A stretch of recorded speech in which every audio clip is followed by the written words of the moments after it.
श्वास भरें और ऊपर ही बैठे बैठे खाली कर दें। वज्रासन, जैसा मैंने बताया, आपके वज्रासन यानी कि पैरों को फोल्ड करके पैर के अंगूठे मिलाकर इस तरीके, हम ये घुटनों के बल खड़े हुए, पैर के अंगूठे मिलाए, एड़ियां बाहर फैलाई और धीरे धीरे बैठ गए।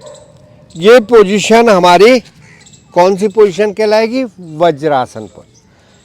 वज्रासन के बारे में लोगों से अगर पूछो ना, वज्रासन का मतलब ही नहीं पता होता है कि वज्रासन का मतलब क्या है।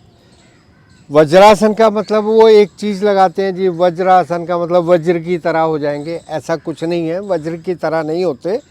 लेकिन हमारी सुषुम्ना नाड़ी के अंदर एक नाड़ी, और हमारी कक्षा के सभी साधक जानते हैं, देखो अभी बताया मैंने, वज्रा नाड़ी प्रभावित होने के कारण इस पोजीशन में वज्रा नाड़ी प्रभावित होती है, और वो वज्रा नाड़ी आपकी सुषुम्ना नाड़ी की इनर लेयर को बोलते हैं। सुषुम्ना नाड़ी में तीन नाड़ियाँ और होती हैं, वज्रा, चित्रा और ब्रह्मा नाड़ी। तो इस पोस्चर में जब हम बैठते हैं तो वज्रा नाड़ी प्रभावित होती है। और वज्रा नाड़ी, वज्रासन ऐसा आसन है जो कभी भी लगाया जा सकता है, खाली पेट, भरे पेट, जब मर्जी लगाएं। तो वज्रासन में बैठकर किए गए आसनों को वज्रासन समूह के आसन कहते हैं। वज्रासन किसी भी समय लगाया जा सकता है, ये तो बता दिया, लेकिन किन को नहीं लगाना चाहिए? जिनके घुटनों में तकलीफ हो, घुटनों को फोल्ड करने में तकलीफ हो, उनको वज्रासन नहीं लगाना चाहिए। केवल एक इसका कॉन्ट्रा इंडिकेशन है कि भी किनको नहीं लगाना, जिनके घुटनों में दर्द रहता है। अदरवाइज वज्रासन लगाने से घुटने मजबूत होते हैं, लेकिन जिनके ठीक हैं उन्हीं के मजबूत होंगे। तो इसलिए कभी भी उन लोगों को वज्रासन ना बताएं जिनके घुटनों में तकलीफ रहती है। शुरू में जब नया साधक वज्रासन में बैठता है तो उसके पंजों में भी तकलीफ हो सकती है, और जब वो वज्रासन खोलता है तो घुटनों में भी कट कट की आवाज़ आ सकती है।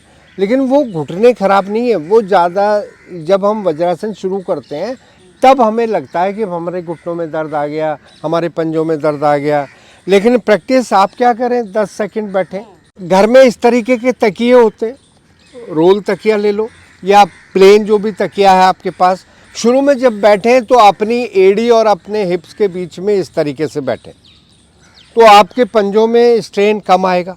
तो ये वज्रासन में जब हम आसन करते हैं तो एक आसन बड़ा कॉमन आसन है जिसको हम मंडूक आसन कहते हैं। और मंडूक आसन का रोल है आपके पेट के ऑर्गन्स को करेक्ट करना। तो केवल उसमें पैंक्रियाज ठीक हो रहा है या लीवर ठीक हो रहा है ऐसा नहीं है। तो पेट में जितने भी सिस्टम के ऑर्गन है, ये एब्डोमिनल कैविटी है, यानी कि जहाँ रिब ख़त्म होती है और हिप जॉइंट आपका शुरू होता है, इसके बीच में जो ये एरिया है इसको एब्डोमिनल कैविटी या उदर गुहा कहते हैं।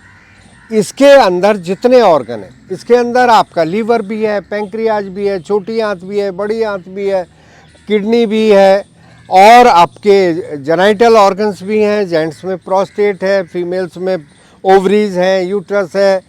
तो इन सभी ऑर्गन्स को, यानी कि अगर हम कहें तो 3 तरह के organs, digestive system, excretory system यानी कि वेस्ट को बाहर निकालने वाला, और दूसरा रिप्रोडक्टिव सिस्टम। तो तीनों तरह के ऑर्गन्स पर इस वज्रासन से लाभ होता है। तो आए पहला आसन करते हैं हम, मंडूक आसन। अंगूठा अंदर मुट्ठी बंद, नाभि के इर्द गिर्द रखें, श्वास भरें और ऊपर ही बैठे बैठे खाली कर दें, और उड़ान बंद लगा दें। उसके बाद फॉरवर्ड आए, जितना आ सकते हैं, चेहरा सामने रखें और कोहनियों को ऊपर की तरफ फोल्ड कर दें। अब कम से कम 15 सेकेंड अपने पोस्चर को मेंटेन करें। पोस्चर को मेंटेन करने का लाभ क्या होगा? उन 15 सेकेंड में ब्लड का फ्लो तेजी के साथ वापस आएगा जब आप इस आसन से पूर्व स्थिति में आएंगे। तो ये मंडूक आसन हुआ। ऐसे ही वज्रासन में अगर हम घुटनों को फैला दें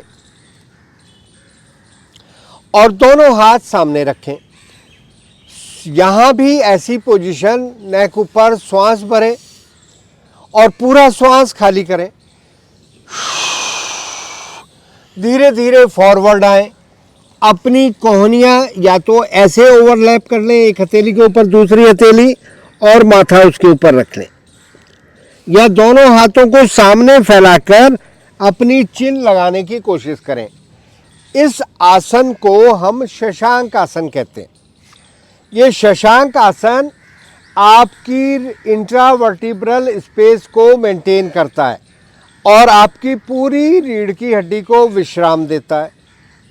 धीरे धीरे वापस आएंगे श्वास पर।